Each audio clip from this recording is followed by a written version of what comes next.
Saudaraku yang dikasihi oleh Tuhan Yesus, firman Tuhan yang menjadi pembacaan kita, pembacaan yang pertama, diambil dari kitab 1 Petrus, pasal 4 ayat 12 sampai 19. 1 Petrus 4 ayat 12 sampai 19, demikian firman Tuhan. Menderita sebagai Kristen. Saudara-saudara yang kekasih, janganlah kamu heran akan nyala api siksaan yang datang kepadamu sebagai ujian. Seolah-olah ada sesuatu yang luar biasa terjadi atas kamu. Sebaiknya bersukacitalah sesuai dengan bagian yang kamu dapat di dalam penderitaan Kristus, supaya kamu juga boleh bergembira dan bersukacita pada waktu Ia menyatakan kemuliaannya. Berbahagialah kamu jika kamu dinista karena nama Kristus, sebab roh kemuliaan, yaitu roh Allah ada padamu. Janganlah ada di antara kamu yang harus menderita sebagai pembunuh atau pencuri atau penjahat atau pengacau. Tetapi jika ia menderita sebagai orang Kristen, maka janganlah ia malu, melainkan hendaklah ia memuliakan Allah dalam nama Kristus itu. Karena sekarang telah tiba saatnya penghakiman dimulai, dan pada rumah Allah sendiri yang harus pertama-tama dihakimi. Dan jika penghakiman itu dimulai pada kita, bagaimanakah kesudahannya dengan mereka yang tidak percaya pada Injil Allah? Dan jika orang benar hampir-hampir tidak diselamatkan, apakah yang akan terjadi dengan orang fasik dan orang berdosa? Karena itu baiklah juga mereka yang harus menderita karena kehendak Allah menyerahkan jiwanya dengan selalu berbuat baik kepada Pencipta yang setia. Sampai demikian pembacaan firman Tuhan. Berbahagialah orang yang mendengarkan firman Tuhan dan melakukannya dalam kehidupannya sehari-hari. Haleluya. Haleluya. Haleluya. Haleluya.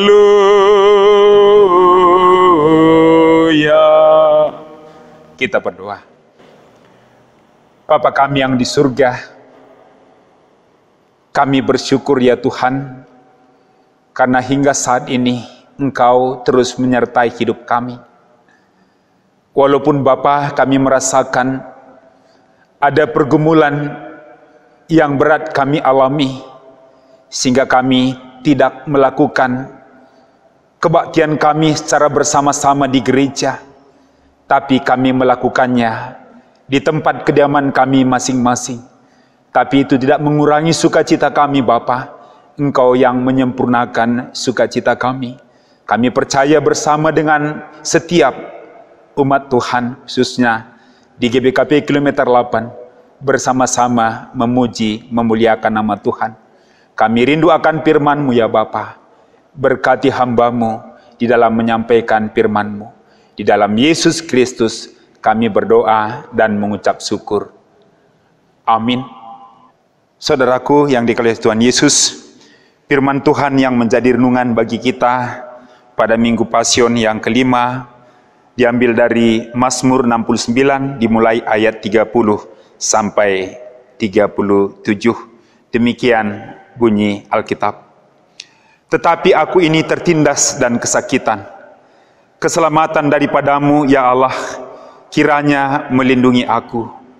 Aku akan memuji-muji nama Allah dengan nyanyian, mengagungkan Dia dengan nyanyian syukur.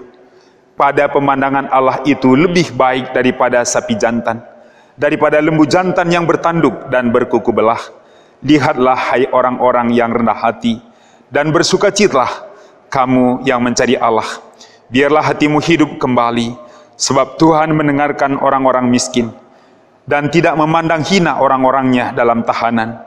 Biarlah langit dan bumi memuji-muji Dia, lautan dan segala yang bergerak di dalamnya. Sebab Allah akan menyelamatkan Sion dan membangun kota-kota Yehuda, supaya orang-orang diam di sana dan memilikinya. Anak cucu hamba-hambanya akan mewarisinya, dan orang-orang yang mencintai namanya akan diam di situ. Sampai demikian firman Tuhan yang menjadi renungan bagi kita, dan tema pada minggu ini kukabarkan kemuliaan Tuhan. Saudaraku, minggu ini adalah Minggu Pasion yang kelima. Artinya bagaimana kita merenungkan pengorbanan Tuhan Yesus untuk menebus dosa-dosa kita. Bukan dengan cara yang gampang, tapi melalui pengorbanan dirinya di kayu salib. Dan minggu ini juga disebut dengan Minggu Letare, artinya terlihatlah apa yang diperlihatkan. Tentunya saudaraku, buah iman kita kepada Tuhan dalam merespon kebaikan Tuhan, dalam memberikan keselamatan bagi kita.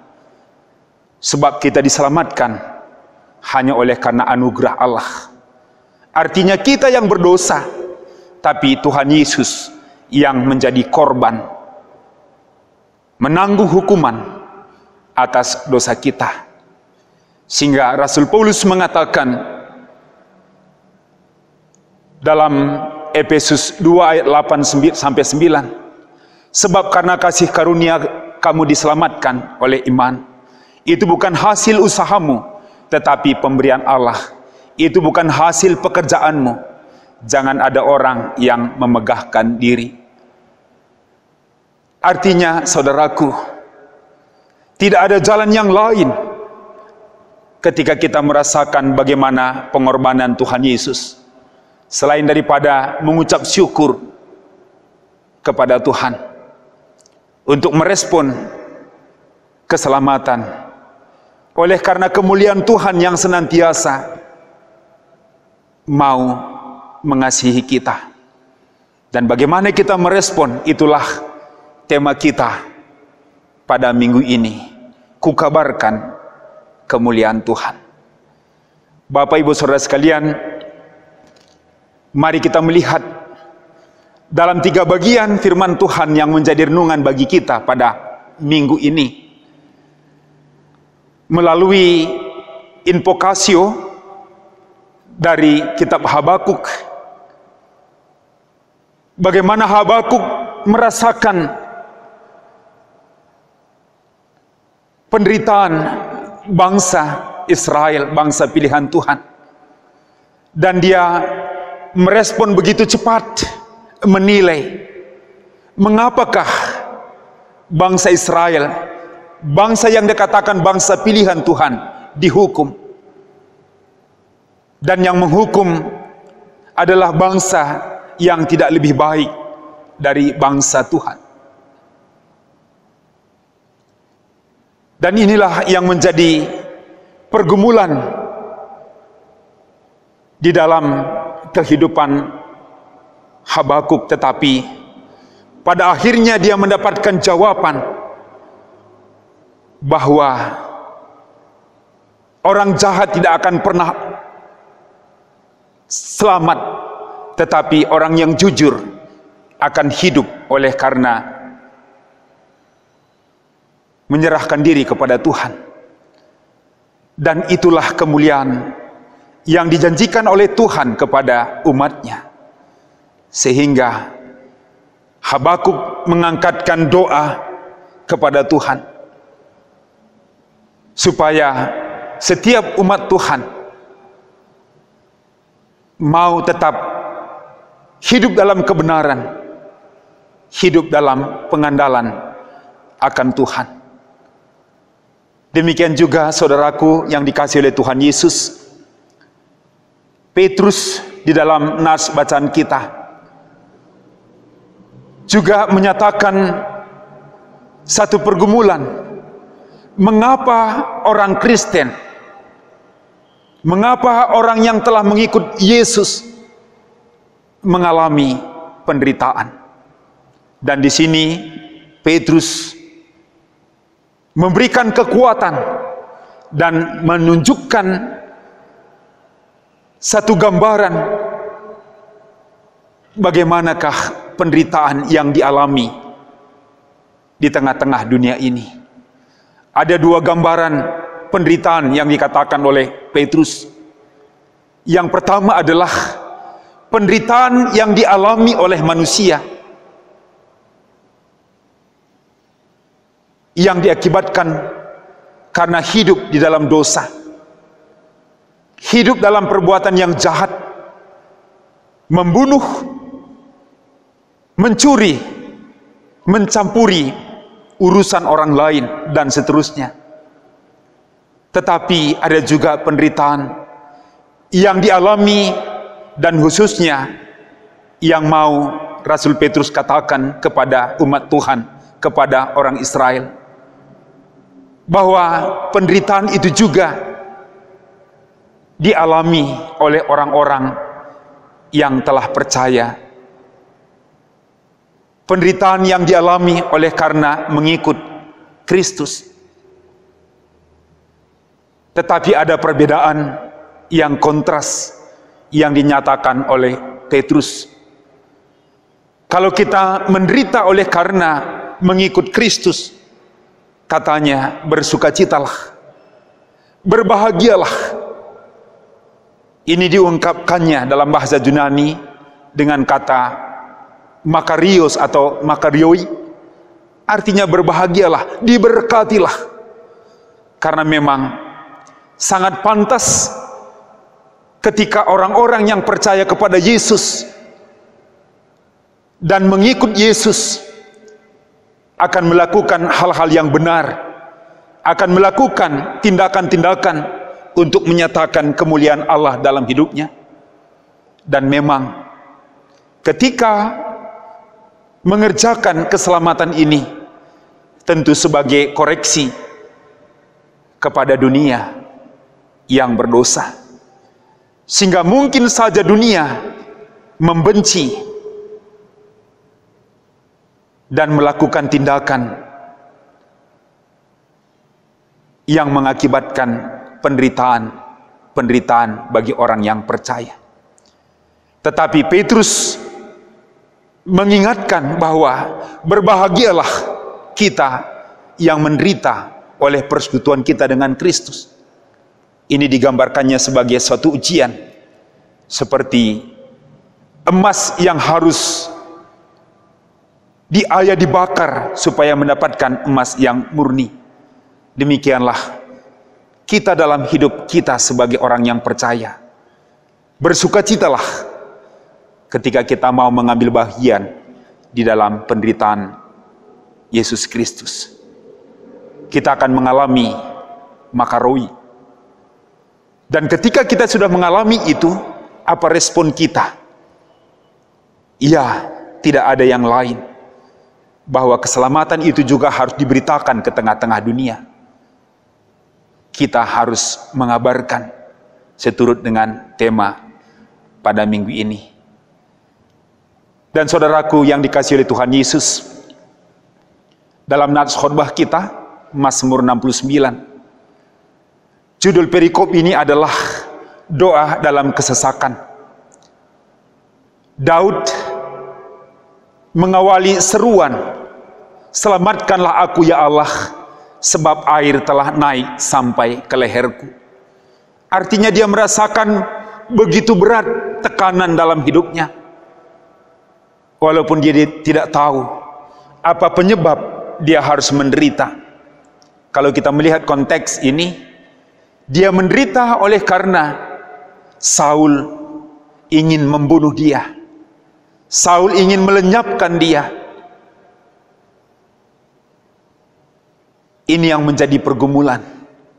Sehingga ketika dia mau menyelamatkan diri, bahkan harus sampai ke negeri orang Filistin yang notabene masih baru sekali dia mengalahkan bangsa itu dan membunuh pemimpinnya Goliat, tapi harus menderita dan juga harus lari ke gunung-gunung untuk menyelamatkan diri.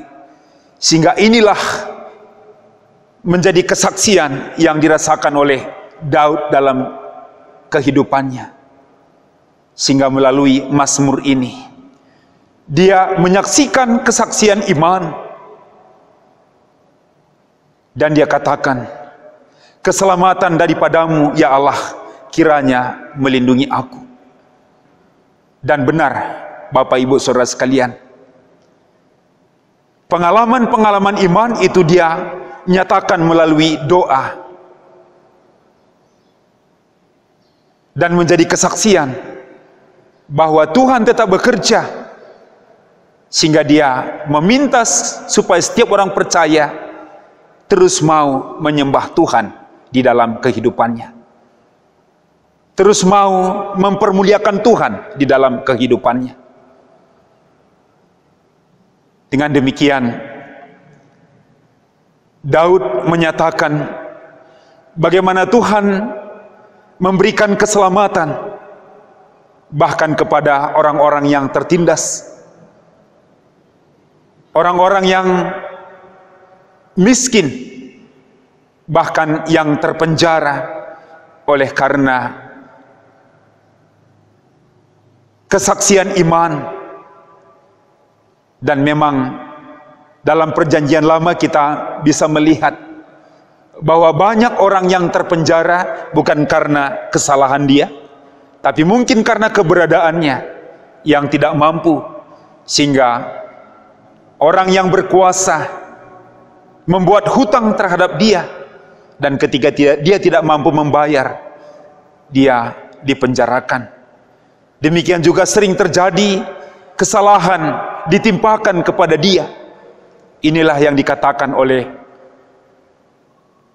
Daud, bahwa Tuhan tidak melupakan orang-orang yang ada di dalam penjara. Demikian Tuhan akan melindungi dan memelihara bangsa umat pilihannya Yehuda sampai ke anak cucunya. Dengan demikian Daud meminta kepada umat Israel, umat Yehuda, untuk terus mengandalkan Tuhan, sehingga Tuhan tetap memelihara mereka sampai ke anak cucu mereka, dan Tuhan akan mewariskan kekayaan iman di dalam kehidupan mereka. Demikian firman Tuhan pada Minggu Pasion yang kelima ini, saudaraku yang dikasihi oleh Tuhan Yesus. Dan memang pada minggu ini harusnya menjadi perenungan yang mendalam bagi kita. Firman Tuhan yang mengingatkan kita juga tentang pergumulan kita, sehingga pada minggu ini Majelis Runggun dalam merespon bagaimana pemerintah kita dan juga sinode kita untuk sama-sama berwaspada dalam pergumulan tentang virus corona atau COVID-19 yang menjadi pergumulan di seluruh dunia pada saat ini. Dan mungkin menjadi perenungan yang mendalam, sama seperti Nabi Habakuk. Mengapa orang yang percaya ikut menderita? Mungkin juga kita bertanya, mengapa orang Kristen, mengapa orang-orang yang sudah mengikut Yesus, gereja, juga mengalami penderitaan dan tidak bersama-sama dalam melakukan ibadah di gereja. Tapi saudaraku, jawaban yang jelas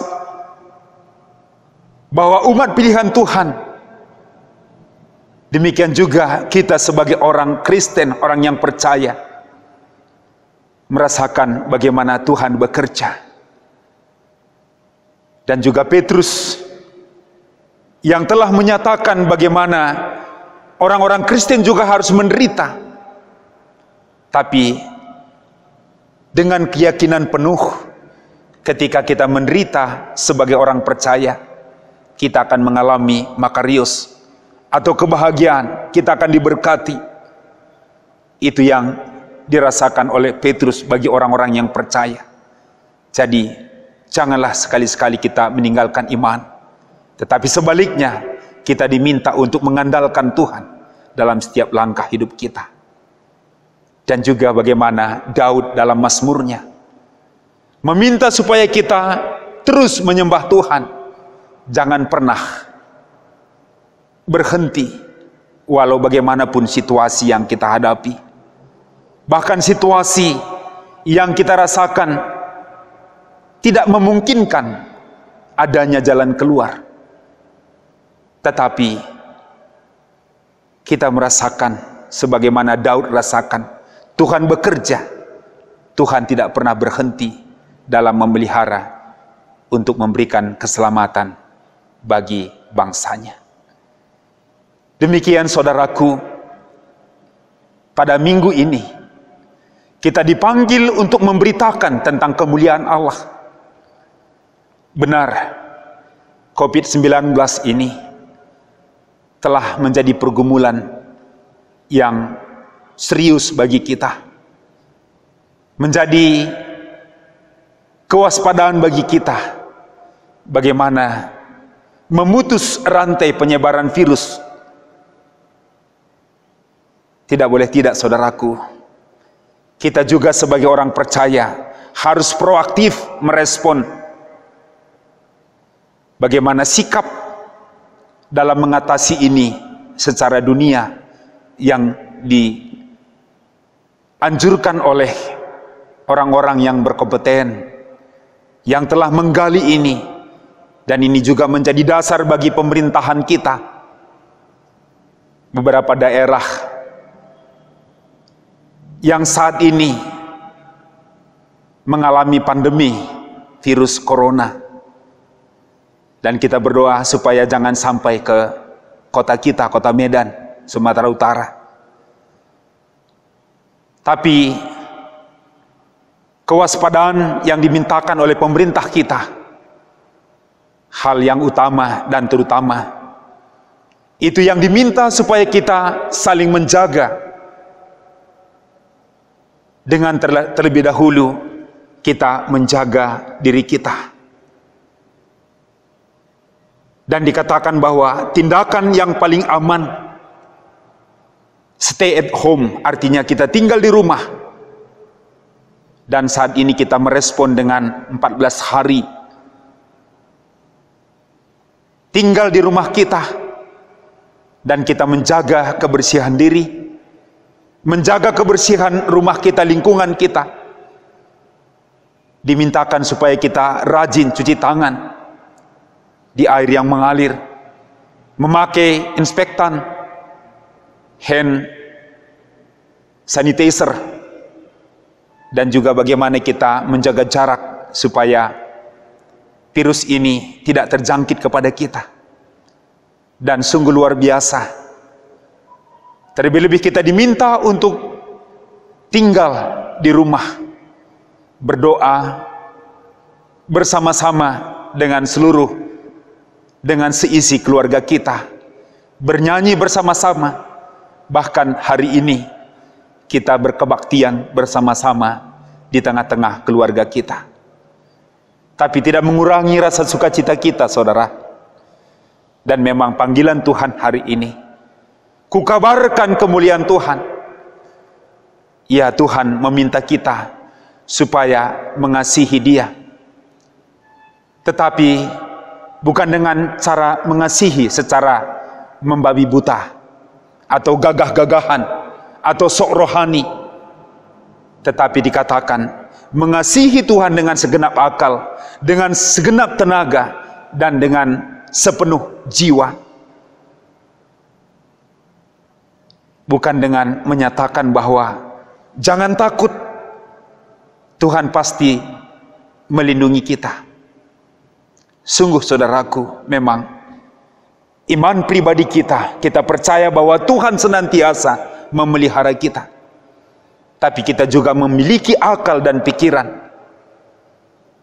sehingga kita harus dalam mengabarkan kemuliaan Tuhan, turut serta bersama dengan masyarakat kita harus melakukan tindakan bersama-sama, bukan dengan tindakan gegabah. Kita hidup di tengah-tengah sosial masyarakat kita. Kita harus memberitakan kabar baik dengan benar. Seperti perintah seorang raja yang berhikmat dalam Amsal 23 ayat 3. Mengingatkan supaya kita memiliki pengalaman. Berjaga-jaga. Sehingga raja yang berpengalaman itu mengingatkan supaya berhikmat. Kalau orang bijak melihat malapetaka, bersembunyilah ia. Tapi orang yang tak berpengalaman berjalan terus, lalu kena celaka. Dan juga Tuhan mengatakan kepada iblis ketika Yesus dicobai, dan dia mengatakan, "Hai Yesus, lompatlah dari atap rumah Tuhan, maka malaikat-malaikat akan menjaga engkau." Tapi kata Tuhan Yesus, ada tertulis dalam firman Tuhan, janganlah mencobai Tuhan Allahmu. Artinya Tuhan Yesus juga dengan firman dia mematahkan apa permintaan dari si iblis. Sehingga bagaimana kita mengabarkan kemuliaan Allah hari ini. Memang saudaraku, dari Mazmur 23 ayat 4 itu juga mengajarkan kita, maka Tuhan mengizinkan kita dalam mengalami penderitaan, berjalan dalam kekelaman, tapi Tuhan tidak membiarkan kita berjalan sendirian. Tuhan akan menjaga kita. Itu yang dijanjikan dalam Mazmur 23 ayat 4. Demikian sebagai umat percaya, ketika kita merasakan bagaimana Tuhan melindungi kita.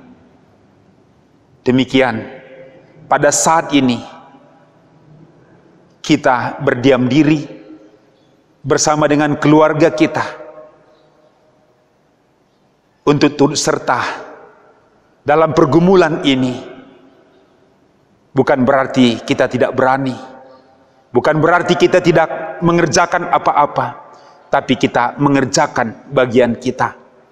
Dan selebihnya Tuhanlah yang bekerja. Dan kita percaya apa yang dikatakan oleh Tuhan Yesus dalam amanat agung kepada kita. Aku tetap menyertai kamu senantiasa sampai akhir zaman. Inilah yang penting kita kabarkan dalam kehidupan kita, saudaraku. Sehingga keselamatan oleh karena anugerah Tuhan, itu yang kita alami di dalam kehidupan kita, sehingga kita juga dimampukan untuk terus mengabarkan kemuliaan Tuhan ke tengah-tengah dunia ini. Amin. Kita berdoa. Terima kasih Tuhan, firman-Mu yang sudah kami dengarkan. Bagaimana kami Engkau panggil, ku beritakan kemuliaan Tuhan. Dan pada saat ini secara khusus, di dalam pergumulan yang berat menghadapi COVID-19, di beberapa kota ada pandemi, kami berdoa ya Tuhan, supaya kami tidak bertindak gegabah, seolah-olah bertindak dalam iman, seolah-olah kami mengandalkan Engkau. Tetapi kami juga diberi untuk berhikmat ketika